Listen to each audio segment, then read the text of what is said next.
Assalamu people. We're back. Sorry, we went missing for a little bit. No, not really. Did we? We came back. I guess so. We missed Friday, but we came with something. Fair enough. So yeah, you got your weekly fix in it, so we're not sorry then. Yeah, and I think, to be fair, I think we did well to get out. Yeah, we did. Yeah, because we enjoyed it quite a bit as well. Actually, is it? That's good. I got some pretty good feedback from people, like the fact that it was kind of like a short, concise message that some people or the youth are kind of struggling with. So it was good. Yeah, people like that. Just short, direct, concise, innit? So what short 40 minute episodes from now, yeah? So, that's I've been screaming for short episodes, innit? Anyways. Yeah, man. Assalamu alaikum. Yeah. Episode 54, I believe this is now. Last one weren't calling it an episode. We called it 53.5. Okay. So this is episode 54. Yeah, just a tiny bit of housekeeping. New location.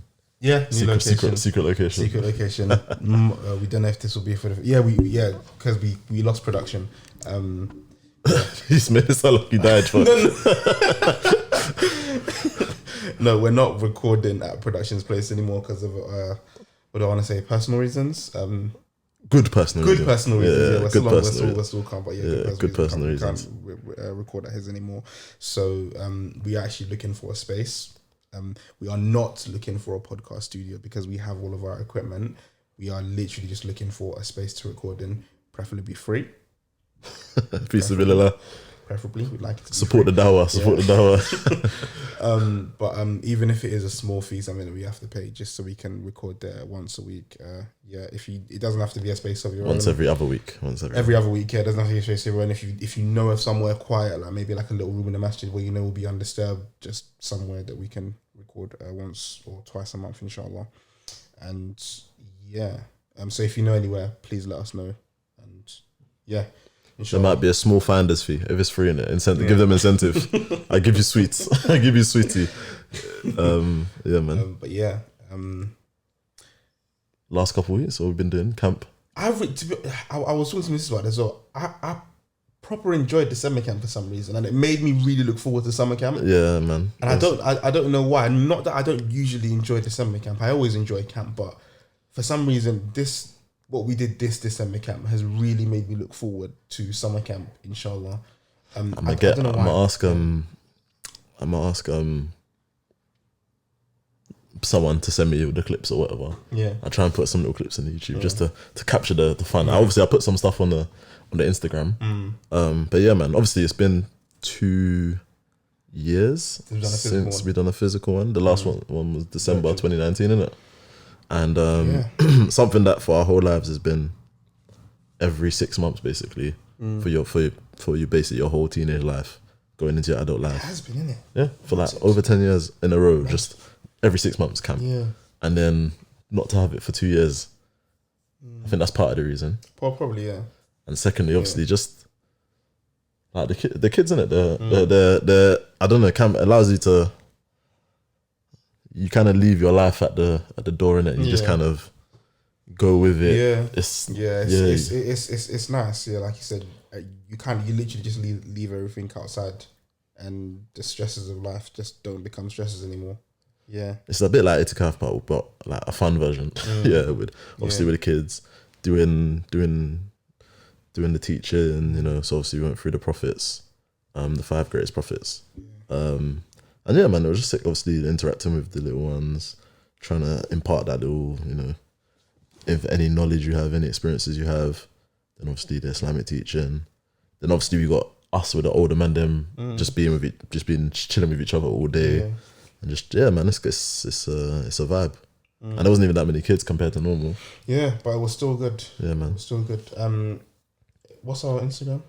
Man Youth. If you search MAN Youth, you'll find it. So yeah, that's just for context.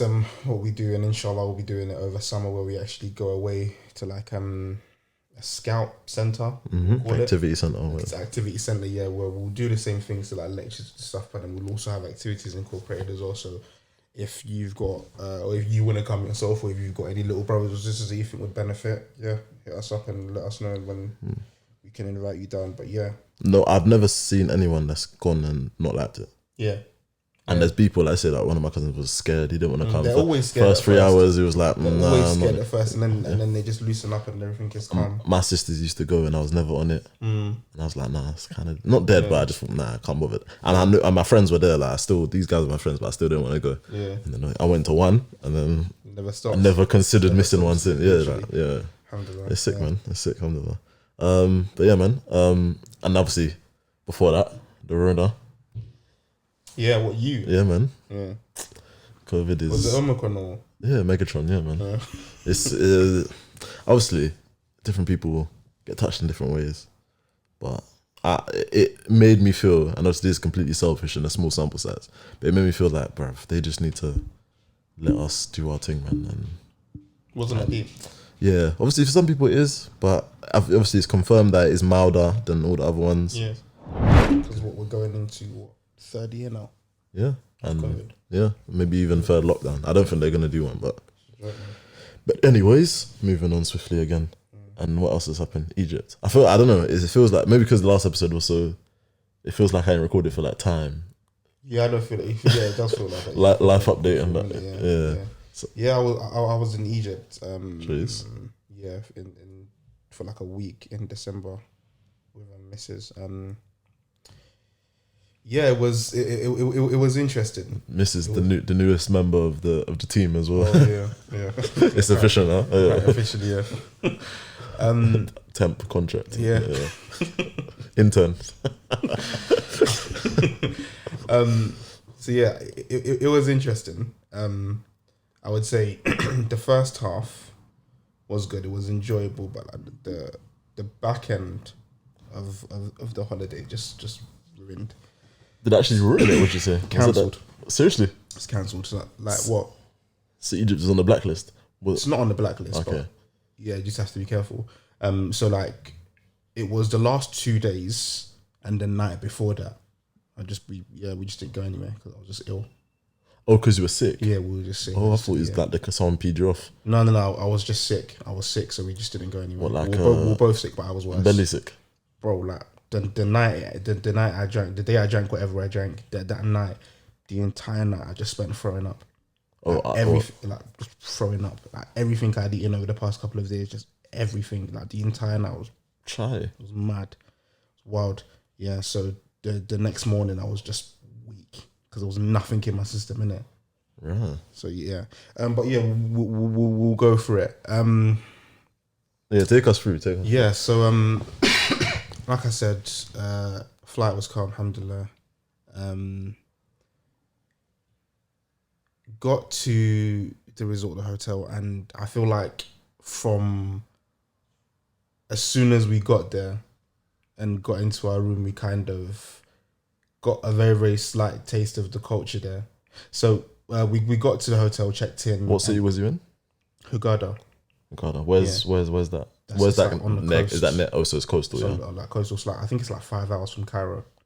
Okay, Yeah. so is it more touristy type of? Yes, it is. Yes, so they're used to having tourists around. Yeah, it's heavily touristy. Yeah, it is. So do you know like where? There's a lot of resorts in the area as well. Okay. Yeah. So you know where like is that all like what's that place? Sharm el Sheikh or Yeah. around there? Okay. Yeah. So- That's the more common on Sharm el Sheikh. Yeah. Okay. Yeah. So it's not the most Muslim area. Would you say? Is There there like were- bare no, masajid everywhere still? there were. Okay. There were a lot of masajid. There were actually a lot of masajid everywhere. There were. Yeah. So yeah, we got there, and then so we checked in, and then someone took us up to our room, and didn't say a word to us in the elevator. Took us up to our room, let us inside, and it was like, "Is everything okay?" And he was like, Was it Ak or sister? "I don't know," because he just didn't say anything. I mean, was it a man or woman? Man. Yeah. So then he checks inside our room. Everything. He just said, "Everything okay?" We're like, "Yeah," and then he didn't leave immediately. Like he just lingered around, just looking at me, clearly looking for a tip. Yeah. But I was like, "You haven't said a word to us. You haven't been nice. You just taken us up to our room, said everything is okay, and then you're now lingering." I think they'll do that in America as well. So I was like, "Cool." And then I was looking at him, and he was looking at me for like 5 seconds, like just awkward silence, where no one was saying anything, and then he just eventually left. So like, cool, whatever.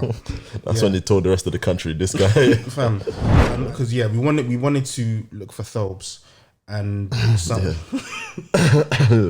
Guys, you see, I'm not anyway for the YouTube. You see, I'm not wearing a foam in it because I thought I was gonna have one to put on today. But anyway, I'll explain why. But yeah, so I'll be to me as well. Anyway, all right. Anyway, sorry. Anyway, anyway, we wanted to find thobes, so we'd been asking around, and someone told us about this market that we wanted to go to. So we were asking, how do we get to this market? We're looking for thobes X, Y, and Z, and then there was like an information, like a concierge, like an information desk inside the hotel, and then he was like, yeah, don't worry, I'll take you to somewhere where you can find thobes. But we told him that we wanted to go to this market, so we were expecting him to take us to this market. So I think that day we must have had breakfast, and we went to him like, yeah, we're ready to go now. He was like, cool. Took us outside and we started walking. I was like, where are we going? We're going to this market. He was like, no. There's a place down here. And then, what you thought he was going to take? Wait. We thought he was taking us to this market. Do concierges normally take you? But that's what the information we were given was that if you ask him, he will take you wherever you want to go. Okay. So that's what we were told. So we assumed he was taking us to this market. So then he was like, no. That's for people that pay tips, maybe. Maybe. There you go. He was like, no, there's a closer place here. So we literally walked down the road into basically what was like an off license, but sells kind of everything. Yeah. And then he was like, yeah, this is my cousin. So it's basically, so what we kind of experienced was a kind of, they will scratch each other's backs culture. Yeah. So he was like, yeah, this is my cousin. I think you get that in touristy places though. Yeah. Cousin told us to sit down, offered us drinks, offered us refreshments, tea, all gave the whole 9 yards, and then showed us some thobes that he had. And this was kind of like my first experience of just like the communication difference in just the way their culture and the way that they communicate with each other. Mm-hmm. So like if you walk into a shop in the UK, a normal question to ask is, how much is this? It's not the same for them and over there. If you ask them, how much is this, like immediately, don't worry. Yeah, literally, don't worry. They want to offer you the service first. They want to give you the whole 9 yards before they tell you the price. So this was the first time he was like, no, don't. I'll tell you, Because you know why? Because it's like, think of it, yeah. A price is often something that will make somebody make the decision. Yeah. Well, I'm gonna get up and leave. Yeah. So for him, it's like, I can't let this guy leave. Yeah. Without making sure that he knows everything I have to offer. Yeah. So I don't. And it's the hustle, isn't it? Yes, it's literally a hustle. It's a sales technique. You want to make the customer feel bad for saying no. Yeah. You want the tea. You literally want to make them feel bad to saying no. So whole 9 yards, and then showed me a thobe and another thobe. And then got me to try it on, put a head tie on for me as well. And then I bought it. I bought the thobe. And so then it worked. It worked. I bought the thobe. I then realised later that it was a bump. Bought the thobe, but then as I bought the thobe, you can't buy straight away. Yeah, you got to know what the market's saying. I haggled a little bit, but not far. The thing is, sorry to cut you, like when I went to Turkey, like, how can I put the way that I like to haggle almost a sport. It's kind of bad, isn't it? Yeah. But like the way that you haggle, sometimes you'll leave thinking, have I just taken money out of these kids? But then what I realized is, and this is the mentality you have to have, and you'll never feel bad, is that this person will never, ever, ever sell me for a price he's not happy to sell it for. So no matter how deep you go, you can go to the gutter of the prices, 1% of what he says. If he sells it to you, he's happy. That's the mentality. Fair enough. But yeah, I obviously, like I said, realised later that I didn't haggle enough. And then, as we were ready to leave now, I just thought I said that. Go on, as we're ready to leave now, he basically doesn't want to let me leave. He's like, no, sit down. These men waste your time, fam. Yeah, just wasting my time. And then he made a very quick phone call. And at the time, I didn't notice that he made this. Oh no, I noticed that he made a phone call. I just didn't take note of it. He's made a phone call very quickly, and then what was he wearing, by the way? It's normal clothes. Just like normal, like what kind of what you're wearing now? Yeah. Okay. Yeah. Why? No, I'm saying that's your NBA. What was I wearing? Yeah, you. Oh yeah. Your NBA swag. Yeah. Everyone was. They think you're LeBron. Yeah, that's literally. I had random guys driving past me asking me if I'm from the Bronx, whatever that means. So yeah. Yeah, he asked. So he said he made a very good at the phone call. I didn't say no at the time. I didn't say no at the phone call, but then yeah, he was like, "Sit down, no." There were some things inside the shop. They're bringing stock. Yeah, there are things inside the shop that I don't know the name of. Can you tell me the English names? Basically, just wasting time. And then, so he's giving me all of these. And are you by yourself or are you missing? No, I'm with Mrs. And obviously, at this point, she's basically fuming because this guy's wasting our time. So I'm writing down these English names for him, and then this other guy walks in, and he's like, "Oh, this is my brother," because I think while we were buying the soaps, I think we might have mentioned that we wanted to buy oud and stuff as well, like perfumes. Oud. Oh, okay, yeah. And then he was like, "Oh yeah, this is my brother. He can take you to his perfume shop," and I was like, "Fam, you man are actually just taking them. It's literally just." You scratch my back, I scratch yours. So we went to the concierge. He took me to his cousin. His cousin has now called his brother, come and meet these English people and come and take money off them as well. And then, so yeah, we literally just had to shut him down. I'm like, no, I'm good. And just literally had to stand up and just walk out. And he was like, oh. And then they'll be like, oh my Lord. Yeah, if you need anything, please come back here. Please come to my shop first. But that was kind of like our very, very first experience. Is that the one that I've seen, the one that you bought? Before? No. Okay. Yeah, we got that one. We got that one separately. But the one I bought, I think when I even got back to the hotel, I was like, I'm not even happy with this. Why did I buy this? Oh. But yeah. What's the Islamic scene they're saying? Like, did you feel like the people like do they say Assalamu alaikum when they say with your missus? That was kind of a thing. I think obviously being in a Muslim country, you assume that everyone is Muslim. Yeah. So like my default was just to salam everyone that I saw, but sometimes I just won't respond, which is kind of weird. Do you think it's? I think Egypt has Christians though. I know Egyptian Christians, so the Orthodox ones. Yeah. So that was a bit of a weird thing. It wasn't most people did respond and sometimes when I did salam, they'd be like, "Oh, you speak Arabic," and that was also the assumption. I was like, "No, I don't speak Arabic. I'm Muslim." Innit? Some people would see Mrs. and ask her like, "Are you Muslim?" Which was a bit weird. And I was like, she's got a hijab on her head. Why would she wear a hijab if she wasn't Muslim? Some of these Zoiba people might. I don't know, whatever. That was a thing. That was something as well that annoyed me a little bit on the way back.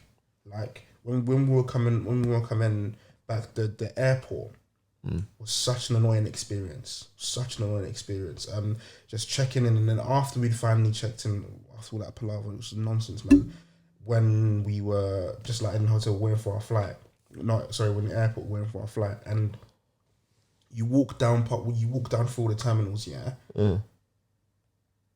This is a Muslim country. There is an area for smoking in the airport, like every 10 seconds, like lined up inside the airport. Inside, yeah, inside the airport, but no prayer area at all. None. There was one on the other side of the airport, but it was under construction. Yeah, I got that on the same when I went to Lebanon. I thought it was so weird. Yeah, when I went Lebanon. Yeah, same thing in the airport. Like there was a prayer area.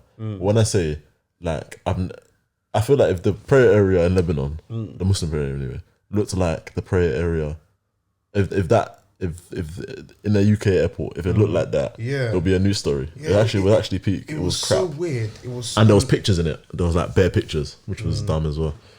Yeah, like smoking areas, like every 10 seconds. There must have been about 30 in like, it was just mad. I think Arabs smoke a lot though. Yeah, they smoke inside as well, like inside shopping malls.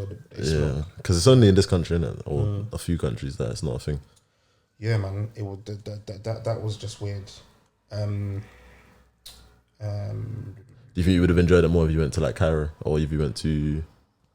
I don't know, because a more classical area. Apparently, those places aren't very tourist friendly, so I don't know.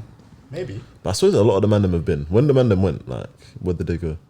What made you go to? What made you go to that area? You just chose it. Yeah. Fair. I don't think I'd go back though. Fair. Yeah, I don't think I'd go back. I feel like you like Istanbul. Yeah, I think or maybe like Morocco. I feel like Morocco. Right time in Istanbul. I feel like Morocco. Yeah, you went with your family, didn't you? Yeah. I feel like Morocco. Even though I haven't been, I feel like Morocco's on the list. Yeah, I've got a thing I need to use. That's why I was meant to go on honeymoon. Oh, okay. Yeah. So I've still got a resort that's like booked, but I don't know how I'm going to use it. And you know, yesterday I checked back the price in it because you're thinking I know I paid the deposit, and I'm like, and it's only 4 days in it that I've got there, or 3 nights even, and I think the plan was to do some because that place is in East Soweto. Our Kansas State people, if you want to, plug. It's my man, it's my boys, isn't it? So with a Z in the end, if you want to look at it. But yeah, like I might have to cut. I might not include that with what I'm going to say next. like I was like, okay, because I maybe want to see if I can book something beginning of this year, inshallah. Yeah, without COVID again, skiing. Every time Abdul wants to go abroad, COVID decides to remix itself. So yeah, I'm like, so how much is you forget how much you got left to pay or how much you paid or whatever, because it was like this is 2 years ago now. I looked at the price and said, whoa, like when you're courting, yeah, you're willing to do anything. I really paid this. So what? Fair enough. How much? You're thinking, when you pay so much, but even the amount you got to pay left, you're even thinking maybe I have to write off, I don't have the capacity for the rest of it. But anyway, so yeah. But yeah, like, and that place is East Soweto, so it's like a more rural part of Morocco. But I think that's where you do it'll be easy for you to do all your quad biking, all of your, because it's more like, it's less touristy, innit? And then I was gonna go Marrakesh or whatever for the rest of it. But from what obviously my boy says, like Morocco is it's more Muslim in it. Maybe not Marrakesh, but it's more like, for people like us, I feel like we'd probably get the balance a bit better there and enjoy it more. Yeah, most of the people were Muslim though, so it was on. Most people that I said salam to always responded and asked me if I was Muslim, and then Is it a good vibe? They're good vibe, good nice people. Yeah, nice people. Like I said, there were the odd people that were just giving us like terrible looks. Most people obviously, because we obviously not Egyptian, kind of stick out like sore thumbs. People always like targeting us to buy stuff and just have to shut them down. Like after that 2 or 3 days, they were just like, yeah. Did you feel African there? Did it feel like they were African? Or did it feel like Arab? This is what I was gonna get onto next. I don't want to say that Egyptians have an identity crisis. I feel like that's a bit strong, but obviously there is a bit of, I don't even know the words to use, but yeah, they liken themselves a lot more to Arabs, and for me it was just like, you man are in Africa, North Africa. Obviously, do they all look like? What do they all look like? Mo Salah looking, or like, how like there's like El Nene.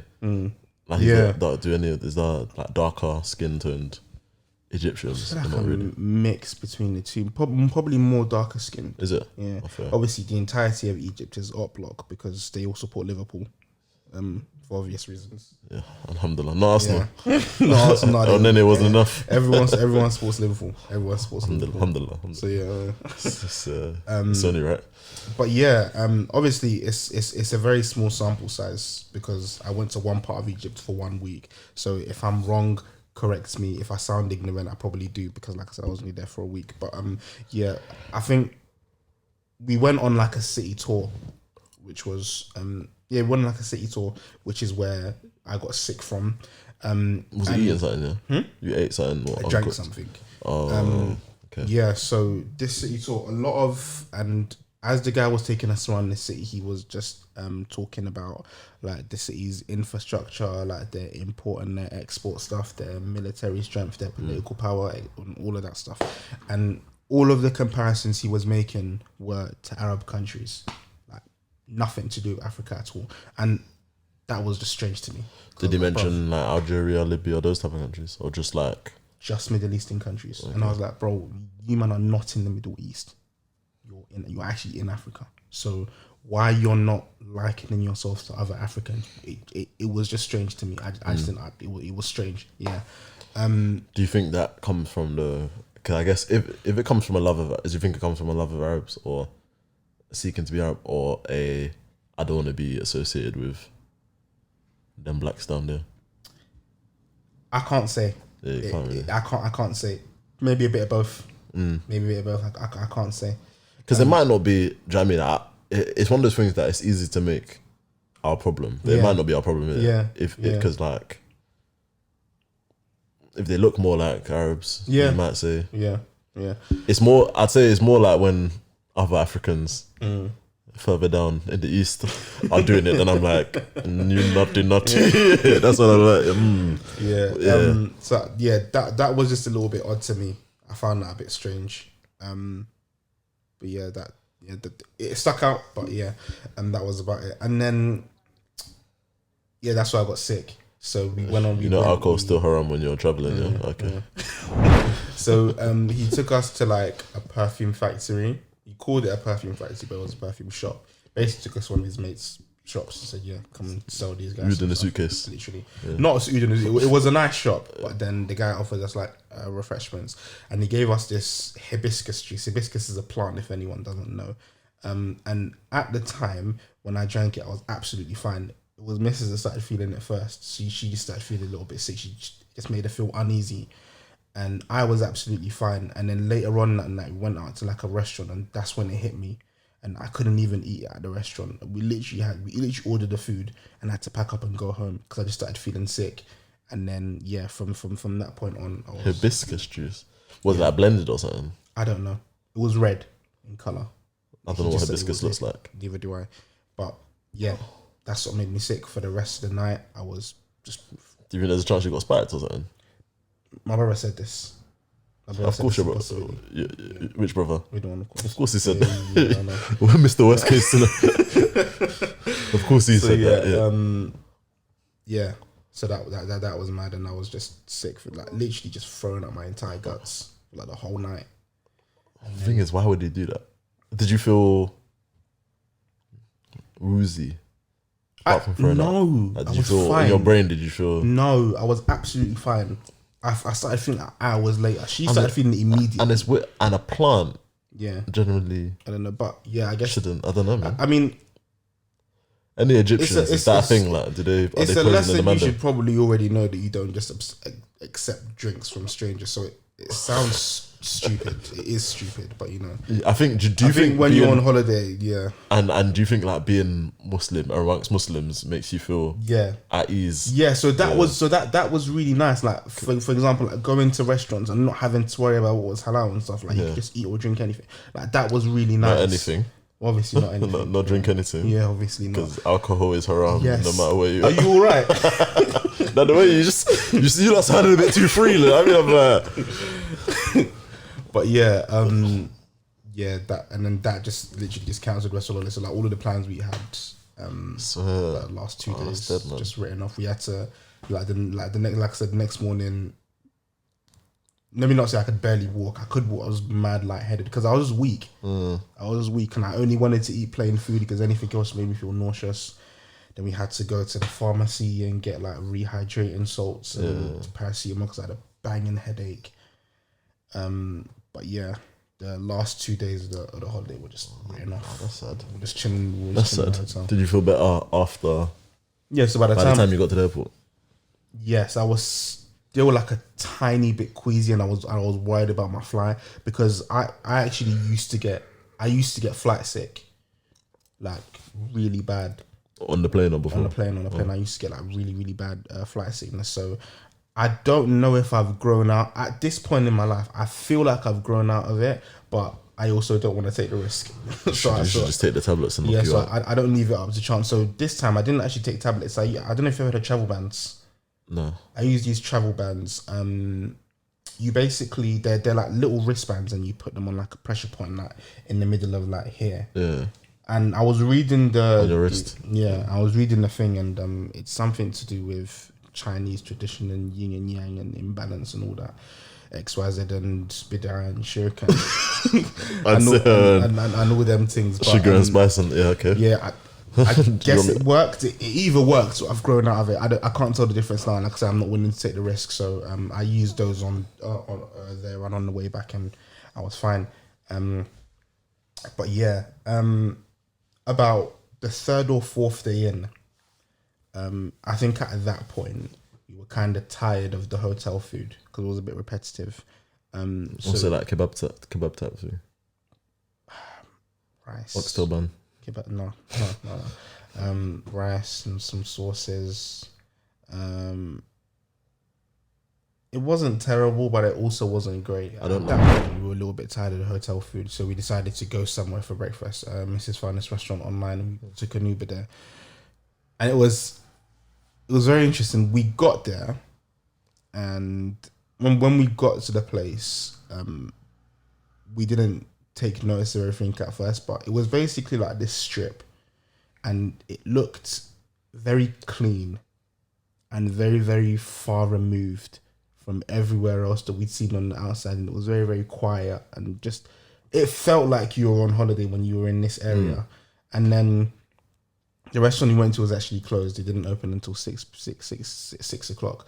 So we went to this little cafe on the other side of the road, and like I said, as we were walking around, we're noticing like, wow, what is this place? Like, why is this place so clean? Why does it look so different? But like I said, at that point, we didn't fully take notice of it. We were just looking around, like, oh, this place looks nice. So we went inside this cafe, ordered some food, and then we were sitting down waiting for the food, and there was like this trainer shop next door. So we went into the trainer shop, and at this point, I've already got a lot. I've got a little bit of PTSD from the country, so I didn't want to pick up anything because I didn't want him to make him think I was buying anything. So I was simply just looking around, and there was like a little doorway which then was like a sunglass shop. So it was one guy running both shops. So when this is a sunglasses shop, didn't want to pick anything up in there as well. And then he was watching us. He didn't say anything to us, but then he walked off. So then I tried on our sunglasses and I put them down, and then we were about to leave. And then he just started talking to us. He was like, "How are you?" And I was like, "Yeah, we're good." We were just talking. And then I was like, "What's this place called? What's this area called?" And then it was a German name. I can't remember. I don't want to try and pronounce it. I can't remember what it was called, but it was a German name. Oh, okay. And I was like, "That's strange. Why is there an area with a German name in an Egyptian country?"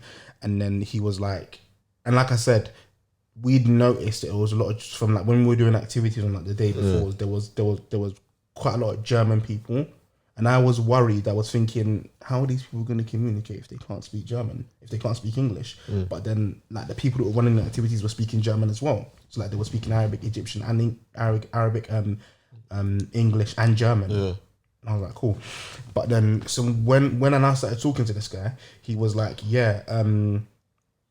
this whole strip, so like there were shops, there was pharmacists, there was different resorts, there was even a COVID test center at the bottom of the road. He was like, this entire strip is owned by some rich German guy, and he's literally just designed this place as a destination for Germans, and they have rules in this area they have to adhere to. An inspector will come around and look at all of the shops, and if you're not meeting up to code, if you're not clean, they will kick you out. There's a speed limit in this place, and you can't drive over a certain speed on these roads. You cannot talk to people unless they come inside your shop, and even then you're not allowed to pressure them. So this is clearly someone that's been outside, experienced all of that, and not wanted it for other people. Should that be allowed? It was sick. I really liked it. Is it? No, I enjoyed it. Yeah, but I liked it. It's like culturally washing the place. Yes. Yeah, it is. But then, like I said, at the same time, maybe I'm a bit biased or unbiased because it's not my country. Do you know what I mean? So, like, I feel like having experienced the culture on the outside and it ticking me off a little bit, going to that was kind of like a breath of fresh air. So I kind of enjoyed it. It was a relief. Yeah, it was a relief basically being able to sit there and see what Europe does to people. We can't stand and not be in because even though we're not English, we're English in that we you have that thing where any culture that's not yours is wrong. It's not wrong, but this is the thing. But not wrong, but you feel it disturbs you. This is the thing. When I kind of thought to myself, I was kind of thinking to myself, I was like, not adaptable. Am I a bit of a hypocrite because I'm there getting on to British people who sit in a resort all day, but I'm also enjoying someone else's strip of land, basically. But then I feel like it's you have to strike a balance between the two. Yeah, you have to go out. There's nothing wrong with it. There's nothing wrong with liking what you like in it. You have to go out and experience the culture, which we did and which we'll always do. We'll never go to another country and just sit in comfort. You know what I mean? We'll always go out and experience. But then you do want some relief at times. You don't always want to be surrounded by it. Like, you want to be comfortable. So that's why I think we enjoyed that, and like I said, we didn't discover this place and sit there for the entire time. We still went out and did stuff, but experiencing that was just very, very nice. And we started calling it Little Germany, even though that wasn't the name of Germany. That wasn't the name of the place, can't remember the name of the place, but yeah, it was just proper interesting, and the fact that it had been done so nice. Did you eat there? Yeah, the food was proper nice. Like sausage and that. Yeah, like sausage, egg. The food was very, very still nice. halal though, yeah. Yeah, of course. The food. This guy, you're actually not no, I'm not even. No, I wasn't asking that about you. I asked the questions in the wrong order. I was about to say still halal. Didn't say did you eat there, but but yeah, it was proper nice, and I think because it had been done so well, it made me it made me appreciate it a lot more as well. Like I said, everything you could literally go there and spend your entire time there. You could literally go in there because there were so many different shops, and like I said, that whole rule about you not being able to speak to people unless they come inside, and even if they do come in, you can't pressure them. Like, it's obviously so well thought out that you've gone down to that kind of basic level and made rules just for that. Because when you're walking around on the street there, everyone is inviting you into their shop. Everyone is inviting you into their shop, and this kind of led to another conversation I had with one of the guys on like the day before I left. I was feeling a bit better at that time, and I had this little Wi-Fi thing, and I'd run out of data. This the story you were saying in the camp. Yeah.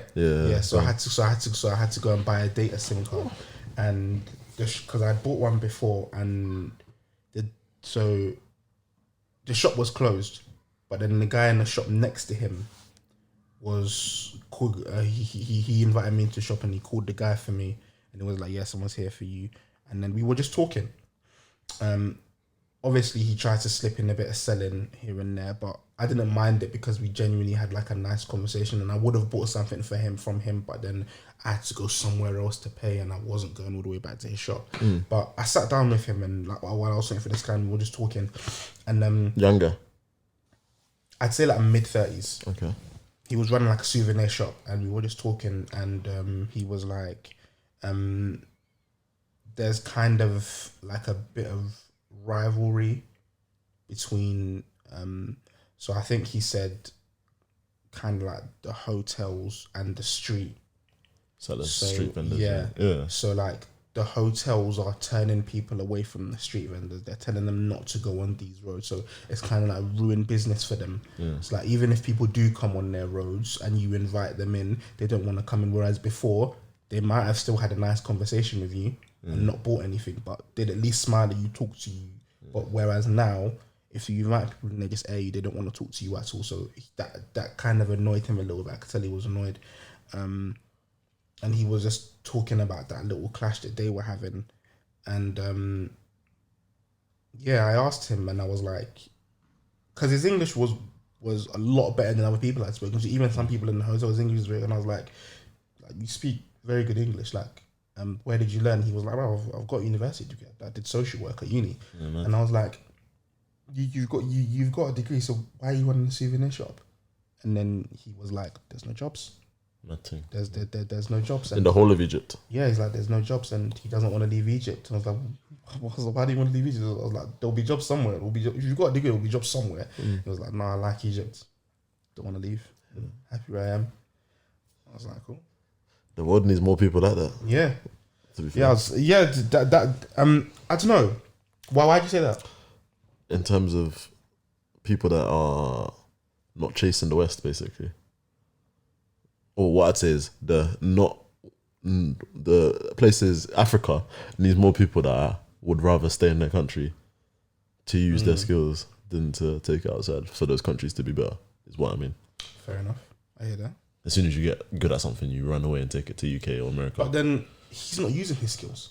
Yeah. He's wanting to see I know. But I hate your point. I hear that. I hear you. I had a wider question, and it links to why. Remember I was saying the resort in Morocco, whatever, and like for me, the best thing about that, like a private resort, because obviously for our wives and that, for example, going to a resort like the one you would have stayed at, you or us, we can generally use the fullness of the resort, but obviously for Muslim women, it's a bit different, So like, do you feel pressure? Not pressure, but do you feel pressure, one, or do you feel a sense of like, you know, sympathy, however, to sisters when it comes to holidays? 100%. When you say pressure, as in to make someone comfortable, to kind of deliver a I wouldn't say pressure. I just feel and obviously the fact that, you know, generally they shouldn't go abroad without you as well. Yeah, I wouldn't say pressure. I'd say it's obviously. I guess sometimes responsibility does come with pressure, but I don't necessarily see it as pressure. If I'm gonna take my wife on holiday, we're gonna go on holiday together. She has to feel comfortable. So, but there's comfortable and there's enjoyment. Yeah, that's part and parcel. Not always though. You can't. For me, it's like you can't enjoy someone you're not comfortable in. So for me, it's one and the same. No, but there's comfortable. Then the level beyond comfortable, is maximum enjoyment. Okay. For example, like swimming in the pool. Yeah.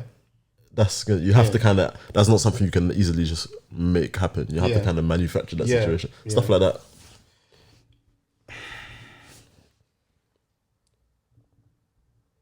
Yes. What's your question? So like I've had to link it back to myself here. So like for me, one big thing for me is that I want to, like wherever possible, a private resort will always be, especially if it's like a proper big holiday, a proper part of the holiday, would always be on my list of requirements, at least for a bit, because I know that Mrs. wants to, you know, do swimming and all that type of stuff, and obviously she can't do that in a resort, and that's part of the reason why. And because I'm not a resort type of person, I would never stay in a resort. I don't think I'd ever, willingly opt to go to a resort. I'm quite immersive in it. Like when I think of all the last few holidays I've been, they've all very, very much been, I'm immersing myself in wherever I am. So I was in Ghana, staying in a shack and that's why I prefer Airbnbs type. Really? Yeah, I'm an immersive person. Interesting. Even though they say that I can't sleep in the mosque, but like that's not, so like in Ghana you sleep in a shack little place. Yeah. In Istanbul we was in like a Airbnb right in the middle of the city, like amongst it, like literally living with the folks and them. And then I can't remember what the other one was, but yeah, that's I'm that type of person. But then for the missus, I'm like, for you, like, you must have to do both. So it's like, if you want to do immersive, you want to live in people, you can do that. But then also for her to feel like she's, you know, getting that holiday experience, I'd also want to find or engineer some sort of situation where, so that's why like a private resort type thing would always be, or you know, or family holidays where you might go with the whole family, and then definitely that's important. Like I said, I kind of feel bad. I'd say that's a responsibility in it, and I'm happy to do that because you want to go on holiday and you want to feel like you're on holiday. So I get what you're saying, and that kind of whole immersion thing is why I'm quite big on going out and going out on our own and just experiencing the culture. So all the things that I've spoken about, I'm big on that, but I don't think I need to live in that 24/7. So I'm happy to stay in the resort.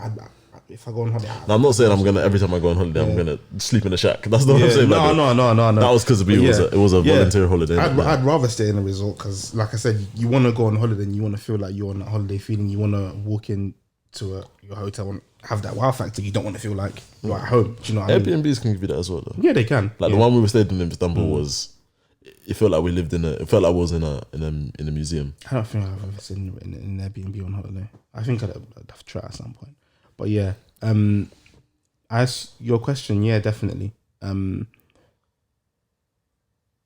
think on this holiday we didn't go for that. Just kind of like because really we organized this quite quickly. Yeah. And we just went for it because we hadn't been on holiday since we got married, so we just organized it quite quickly.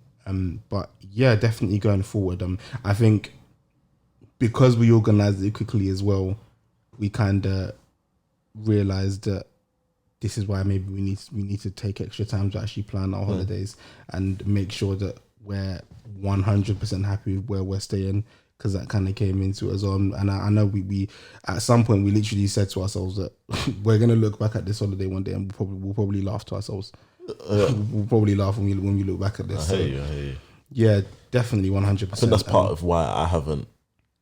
Obviously, I know I keep saying Corona, but I could just like you said do a quick 1 week planning type thing. But I think because I'm like, I don't like the idea of, I don't know, like just. The thing, I'm not good at planning, but I don't like to do things without planning at the same time. So it means I end up not doing anything. Yeah. So for me, I don't know. I think it's because me and my wife are different as well. So she would rather hotel. She wants to do hotel, and I'm like, let me just. I'll find me a room. Yeah, find me a room in it. Like I'm like that. Like when I was in America, I preferred. So let's say I was to go back to America. I like the idea that we stayed with my uncle, for example, my cousin's uncle. With his son or whatever, and you just kind of feel like you're there, like you're just, do you know what I mean? You're just doing normal things. Like we went to, like one of the best things I did, obviously I was young, one of the things that I remember that was most fun about America or New York was when we went to like a birthday party or something, or like, and then all like the youngers, we were outside in the yard, like it was like a barbecue, and we were playing like DS, like Mario Kart or whatever. But that was one of the best parts of America. Or just going to, because it was like, it was natural, innit? Yeah. So all these kind of manufactured. Fair enough. I don't know. I think manufactured fun doesn't really. Sometimes it does. Sometimes, yeah. Sometimes it does. Yeah. I don't know, man. But I don't know. But yeah, man. I kind of like even. So like, part of the pressure thing is like, for example, not pressure, but if I'm going, for example, let's say I was to go, I don't know. Let's say I was to go. Africa to go Kilimanjaro to do hiking or something. I'll kind of want to bring my missus with me, and I'll be like, every time I go somewhere, I'd be like, okay, this is an opportunity. If you want to do something related to what I'm doing, then call your friends or whatever and do it now while I'm there, because if not, and you want to do something, it's almost like I don't want you to. I don't use annual leave to go and help you live your dreams.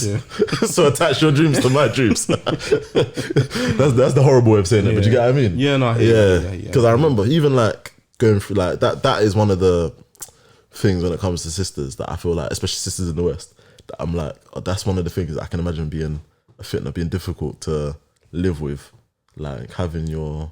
If you want to go somewhere, especially because in London, you go to school, you go to uni, blah, blah, blah. But then now you want to go to Barcelona or something, you have to go with somebody. And if that somebody is not somebody that is willing to facilitate it, I can imagine. And you're the type of person that will want to really do it. Like, it's one of those things I'm happy we discussed before we got married. Because I can imagine that coming up and being a bit sticky for people. Yeah, definitely. Yeah.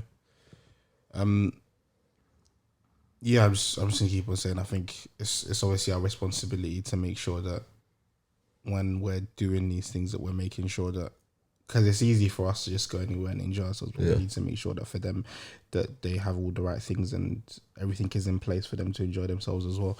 I guess to go back to your question, like I said, I don't think I wouldn't say it's pressure. It's just more of a responsibility that comes with the job. Yeah, not pressure. And I'm happy to do it to make sure that she feels comfortable. Because if she's not enjoying herself, then I'm not really enjoying myself if we're there together. So yeah. Should we do Seerah? Yeah. Although there's not much. Yeah, we'll do this. I can't remember if I had anything. Okay, we'll do it now. So, in the episode, to be fair, there wasn't much narrative.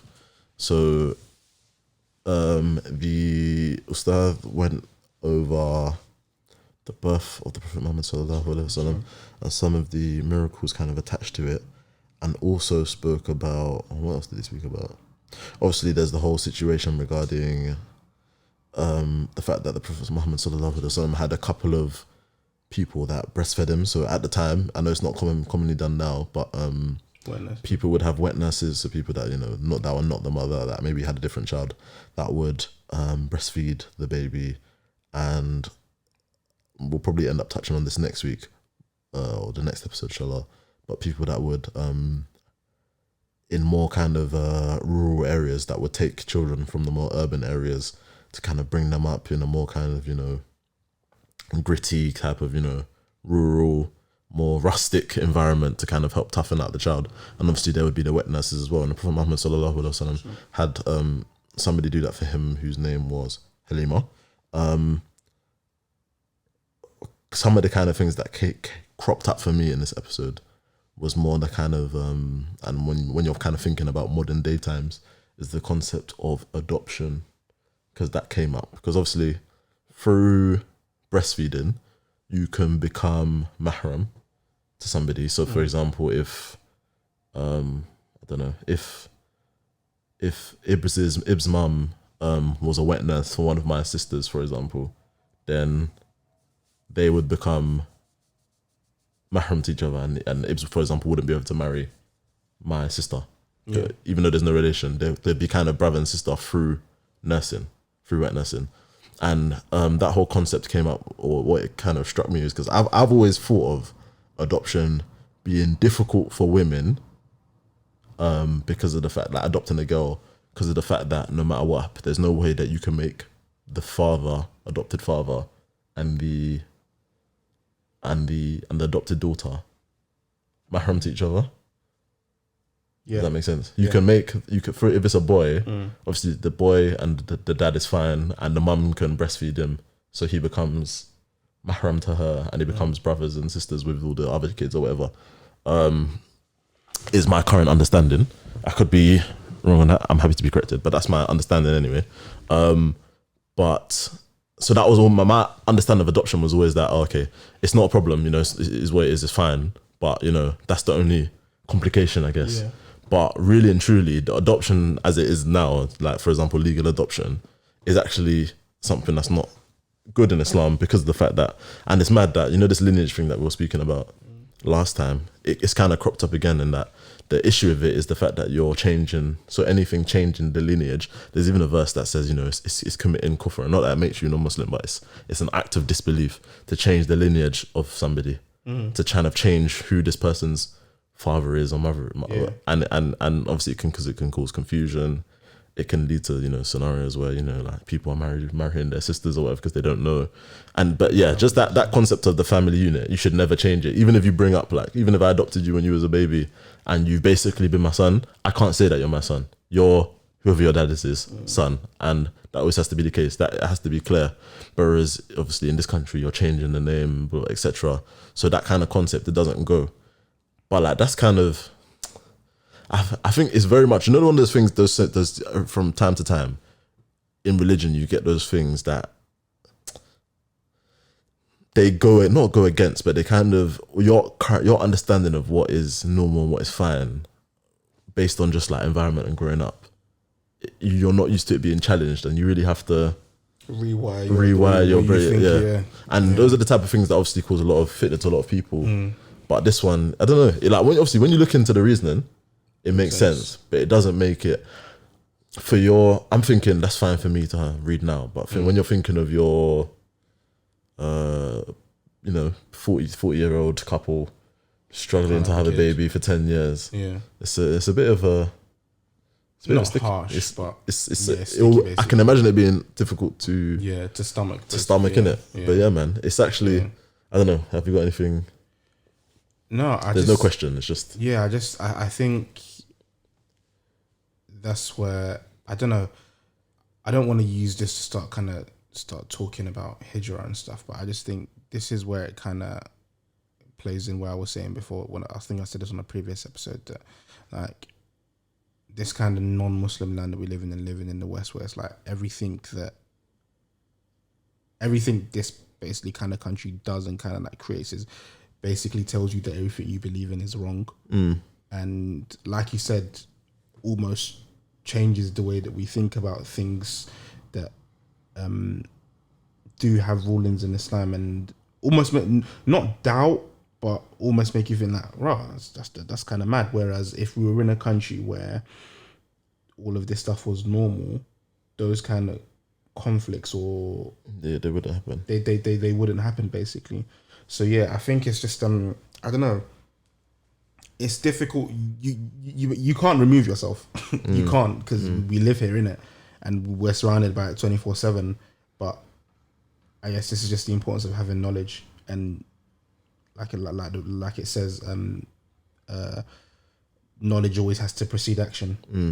Knowledge always has to precede action. So if there's something that you like, everything we're doing, even if you're like going into like a new line of work or a new line of business, it doesn't matter what it is. It doesn't matter if you don't have the Islamic knowledge on it, bro, go and find it.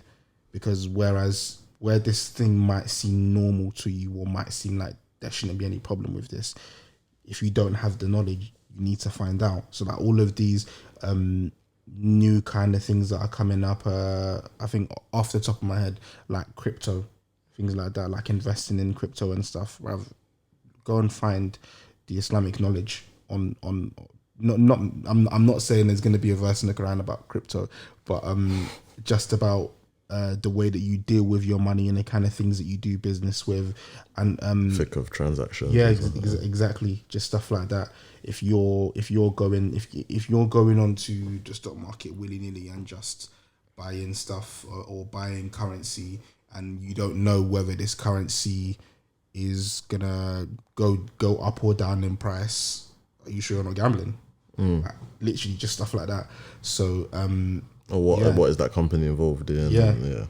You can go on and go on. Yeah. And the kind of second thing that was mentioned in the video anyway that I thought I wanted to take out and kind of talk a bit on was and obviously it's timely. Probably we would have spoken about this. If things went to plan, we would have spoken about this in the episode that would have come out on Friday, so what would have been the day before, 24th of December, so like the day before Christmas.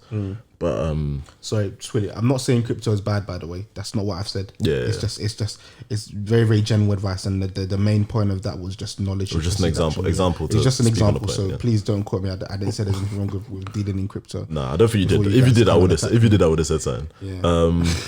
Because the Bitcoin is there, like. Any man that knows, innit, shout me. If you got any info, shout me. 079. No, joking. What was I saying? Yeah, the second, obviously, the plan was, we'd do an episode with Abu Tamim, and we'd speak. Obviously, we touch on Christmas because why not? But it's still relevant. It was the fact that Prophet Muhammad sallallahu alaihi wasallam, the fact that he mentioned in Hadith that he's the person that Prophet Isa mentioned would come. The Prophet Isa, predicted or prophesized that he was, that there would be another prophet that would come after him, who would be called Ahmed, the praised one, and so Ahmed is he who praises, isn't it? Ahmed is praises, sorry, and that he was a messenger for the people, Bani Israel, and he was not a messenger for the whole of the world. And the person, the messenger coming after him, Prophet Muhammad sallallahu alaihi wasallam, was the first messenger who was a messenger for the whole of mankind. And also, like, obviously you go and you read, and obviously, Bro Tower in his lecture at camp, spoke on the fact that, the verse in Surah Al-Ma'idah where essentially Allah's asking, Prophet Isa, is it you that said that, you're God, or did you say that you was, I can't remember the exact verse, but basically what they're saying about you, they're saying you're the son of God. Is it you that, did you tell them to? And obviously Prophet Isa's gonna say, there's no, the people transgressed, they went further than the boundaries. And I think as Muslims, the fact that, you know, naturally it even says in the Quran that the Christians are going to be the ones that the Muslims will find themselves closeness to. They're not the natural allies of any other faith or any other position in this earth is going to be the Christians, and the natural ops, we won't get into that. Free Palestine. But as Muslims, you know, it's and you'll find it in real life. Like I even said in that episode, I probably proved that myself when I was talking about the fact that when it comes to people that I've met, non-Muslims outside, the people that I naturally aligned myself to and was naturally close to were the people that are the Christians, and not only just Christians, the ones that were kind of good Christians as well. I think it says in that you'll find them not boastful, and in the Quran it says they're not boastful. I'll put it on the screen. The priests aren't boastful, and there's another description of them that's like positive anyway. But that doesn't mean that you start doing up Christmas, innit? Yeah. Basically. And as Muslims, especially Muslims that are, you know, bait face, prominent, knowledgeable, that message, I think it's almost like it needs to be continuously pumped out over and over and over again, because the softening of the position of Muslims on Christmas, and it's not that you start saying, you know, you start ripping down Christmas trees and ripping down lights in the streets, obviously not. But what it is that it needs to be clear to the whole country. Everybody should know that Muslims and Christmas is not a thing, innit? Yeah. But the fact that I'm still getting Merry Christmases, do you know what I mean? Like at work and, you know, and blah, blah, blah, I'm like, surely, and these are people that know I'm Muslim. Yeah. Like, so it's not, these people know I'm Muslim to the core, like they know, but they still feel like saying Merry Christmas to me. So that means something's gone wrong. And it's probably other Muslims. Yeah. Once again. Yeah. So that message needs to be, because it's annoying, man. I think we got into this a tiny bit. I can't with a couple of the other brothers, and I think one of the points that he made was that because for them, Christmas isn't necessarily a religious celebration anymore. So they don't align Christmas with religion. They just see it as something that everyone does, more probably like cultural rather than religious. So because they don't align it with any faith, it's just like, everyone celebrates Christmas regardless of your religion. So that's I think that's part of the reason. I do think what you said is still relevant as well, because of something else that you mentioned before we started recording about a certain person. Keeps posting about Christmas, and it's and this is what I said I wanted to mention about the kind of discourse that this person is now kind of causing, because it comes to this time of year and it's like everyone is now people are literally waiting for it. Like you're seeing people talk about it before it even happens. People are literally waiting for it. Is he gonna do it? Well, yeah, literally. And what I now kind of noticed about when he did it this year was that no caption. No, it's not that there's no caption, but now because people are waiting for it, the controversy has increased. So whereas before he was just doing it and people were getting onto him for it, which they shouldn't be doing anyway, we won't talk about that. But now people are waiting for it, he's doing it, they're getting onto him, and then in the same breath, you've got non-Muslims now defending this guy. And it's just such a weird space to look at. You've got Muslims getting onto him. Any enemy of Islam is going to be laughing at that. You've got Muslims getting onto him saying X, Y, and Z, and then you've got non-Muslims saying, "Oh, this person, I really like what he's doing." Every year, people get onto him, and he still does it. What a guy! What a king! Yeah. Why shouldn't we be able to celebrate anybody's traditions or anybody's celebrations? There shouldn't be barriers. Let's all be inclusive. X, Y, and Z. Look at the Muslims in the comments and try and tell me religion isn't a mental illness, and just all of this crap. Do you know, it's mad, and it's just a cesspool of just nonsense from both sides. If you find yourself on the non-Muslim side of or on the non-religious side you've done something wrong. If you found yourself on that side, then you flopped. Mess up. You 100% flopped. Seriously, it's man. It's just a mess. Do you think that your average Christian, and this is, I guess, do you think your average non-Muslim knows? Just do they know that the concept of Jesus being the Son of God is offensive to the Islamic belief? Like, do you think that they know it is very, very contradictory and offensive, basically offensive? I don't think they do. Do you think that is not a failure, but do you think as Muslims that understanding should be clearer? Do you think that should be, because they know our position on lots of things, and obviously that's because of, you know, the media. Yeah. But they know our position on, you know, they know our position on meat. They know our position on generally on clothing. They know our position on alcohol.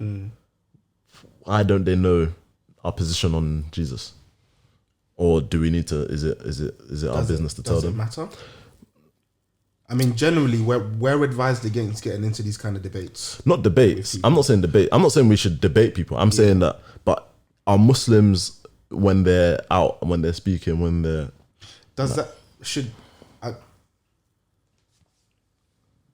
I guess because all of the things that you've mentioned are things that affect us daily. And do you know why I say it? But do you know why I ask it or I say it? Because for me, whenever you think of a Muslim or a Christian person, or non-Muslim, sorry, I keep saying Christians and non-Muslim. Whenever you hear a non-Muslim person, the clear distinction between the two, I guess. Yeah, huh? The clear distinction between the two. Whenever you hear a non-Muslim person become a Muslim, I feel like Tawheed is the concept of the oneness of Allah is the biggest, like, you know, like it's the biggest factor, the biggest influencing factor. So it's almost like when I say, what is the, you know, that's that concept of fitra and, you know, the fundamental belief, and often what appeals to that fitra is the concept of Tawheed. Yeah. So that's almost Islam's biggest, you know, USP kind of. It's the biggest selling point of Islam. It's the biggest thing that catches people about Islam.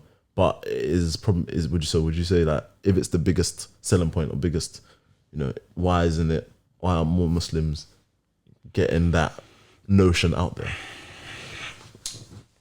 I don't know. Because if I'm ever going to talk to someone about Islam, like when all my friends, for example, my non-Muslim friends, they would know.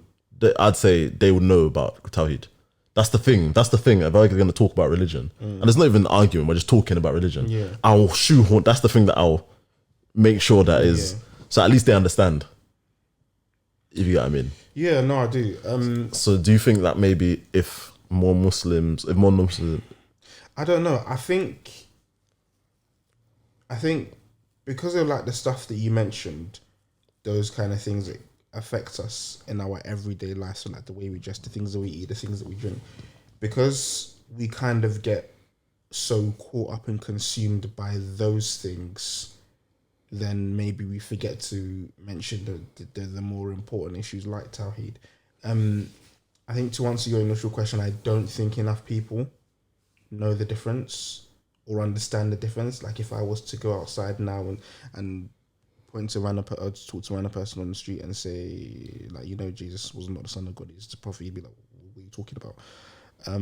So I don't think enough people know about it. Why? It's difficult to say, man. I've got a theory on it. It's difficult to say. Yeah. I feel like a lot of the time is because Muslims, when given an opportunity to speak, and this applies to the fact that Muslims maybe need to stop going on certain platforms and just talking just because they've been invited to. Yeah. Because when Muslims are given an opportunity to speak, it's often defending a perceived negative aspect of Islam. So it's often talking about hijab, about alcohol, about trans rights, gay rights, etc. And you end up just voicing the Islamic view on aspects that people see as like negatives or harshnesses or whatever in Islam. And we all know, for example, if somebody was to convert to or revert to being a Muslim like today, the advice, the wisdom for us is not to start telling them the minutiae and telling them things they can't do. It's to teach them about Tawheed, teach them about Salah, teach them about, those are the things that you should tell people first before you start telling them what they can't do, and this is haram, and this is haram, and this is haram, and this is haram. I guess maybe. But it's the trick. I think it's because if people knew, Islam is Islam. The narrative needs to stay that Islam is a religion of you know, of forbidding things and of harshness and, you know, whatever. Yeah. And if you allow Islam to just, if you allow people to hear the fullness and the trueness of Islam, then they'll see that it just makes so much sense. So because how can Christianity make so much sense to people and be so like seem fine, but then Islam not, when there's obviously there's differences, but there's not parallels. There's so many. It's like 90% parallel. Yeah. But then how are they seen so different? Yeah, it's a narrative. I guess it is narrative, and I think because we spend so much time on the wrong side of that narrative, we then spend a lot of time defending that narrative or trying to erase that narrative rather than just. But you just shed more light on it. Yeah, rather than just to people that don't want to listen. Yeah, yeah. Rather than just spending time doing clean, like kind of pure, just dawah for people. I think maybe because we don't do enough of that, we just spend time talking about all of the negatives and trying to get rid of this narrative that we get caught up. Again, like I said before, we get caught up talking about the wrong things. And because literally, everybody's good. That's what it is. Like, apart from like the dawah tables that you'll see here and there, like sometimes, apart from the dawah tables you'll see here and there, like outside Whitechapel and stuff like that, you don't see a lot of it. Just literally this kind of pure dawah and calling people to Islam. You don't see much of it anymore. And whether there should be more of it is a conversation for another day, I think. But yeah, and I guess that's kind of part and parcel of living in the West. Where just you're gonna run into that no matter where you are, and it's either you get involved in the conversation and become a part of that, or you don't involve yourself in the conversation at all. And I guess maybe you try and do your own thing, like Jollof after Jummah. Yeah, don't know. Yeah, I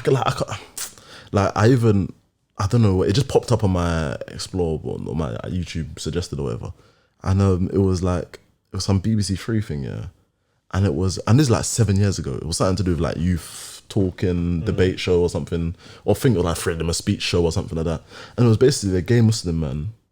It was like, obviously it was different things, but the clip was a gay Muslim man talking about, you know, being accepted in society or whatever. And there was a hijab, like an Asian hijabi, like Muslim woman, talking about, you know, the fact, like arguing against him, and some other Muslim, some black Muslim woman as well was speaking or whatever.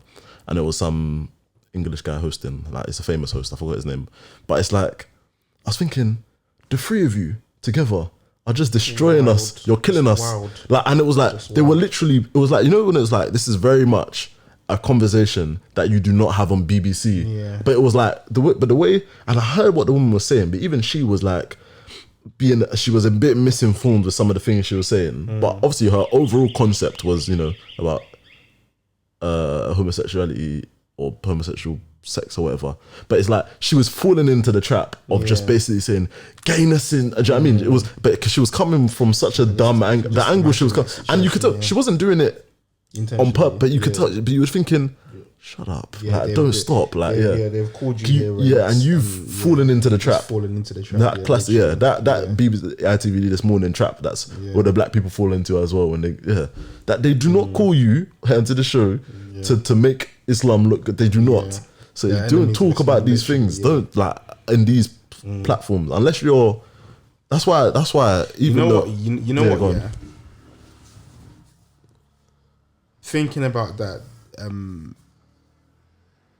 you know, after we did the episode about, I'm sure we've done the mistake as well. I'm sure we've probably even done it as well. Like, so it's a reminder to ourselves as well that, like, you know, after the episode, after the episode we spoke about the MCB interview.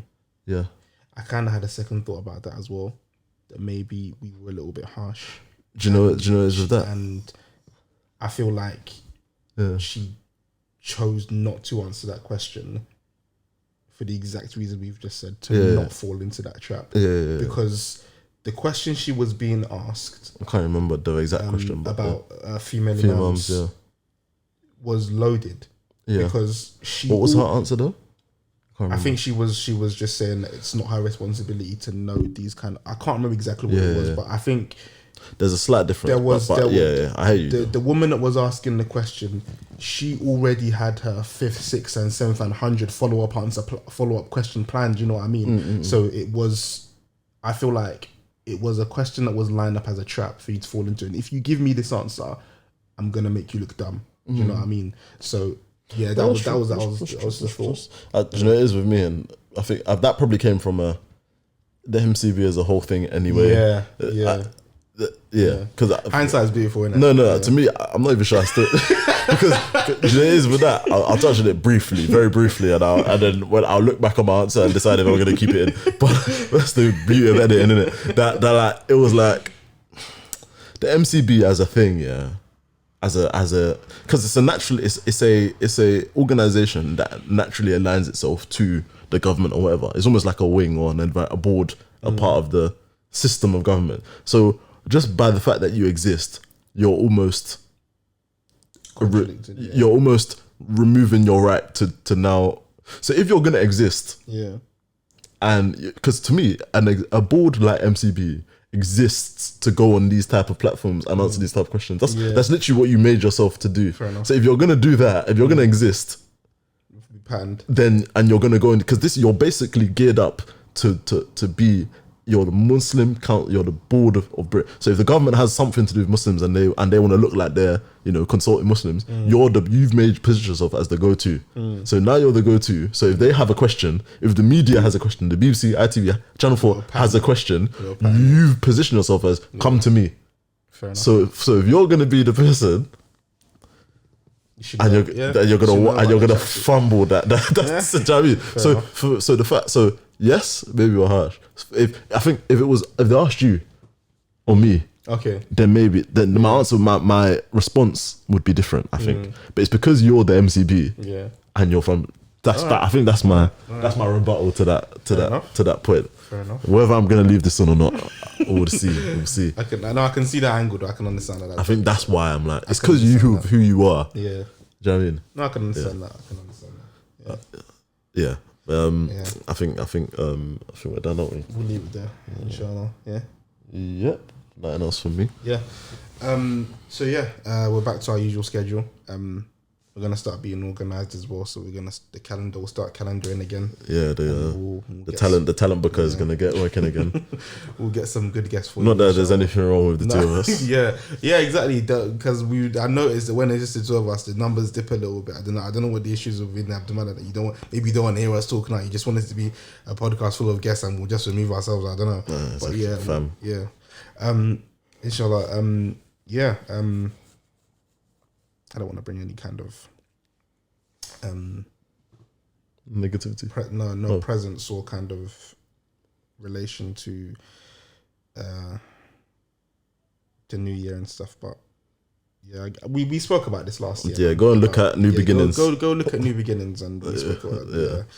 But alhamdulillah, we're back to our usual schedule and we'll be back here every 2 weeks or so with new content for you. We're workshopping some stuff. We've fallen for peer pressure. We've fallen for peer TikTok. They want us to ticking and talking and ticking. It's fam. It seems like the way, innit? I feel like, I feel like I might not leave this in anyway. I've heard that's where all the kids are, and we're trying to benefit the kids and stuff in it. So go where the benefit is, innit? You might see us. You might see us with a TikTok account in the near future. And apparently, we have a new member. What are we doing to do that? And apparently, we have a new member of the team as well. That's gonna help. What are the 5 pillars of Islam? So the intern. We have an intern. We may or may not pay. So we might be on TikTok soon. So I guess look out for that. But usual socials, YouTube and Instagram, Jollof after Jummah. Twitter is JJ_pods.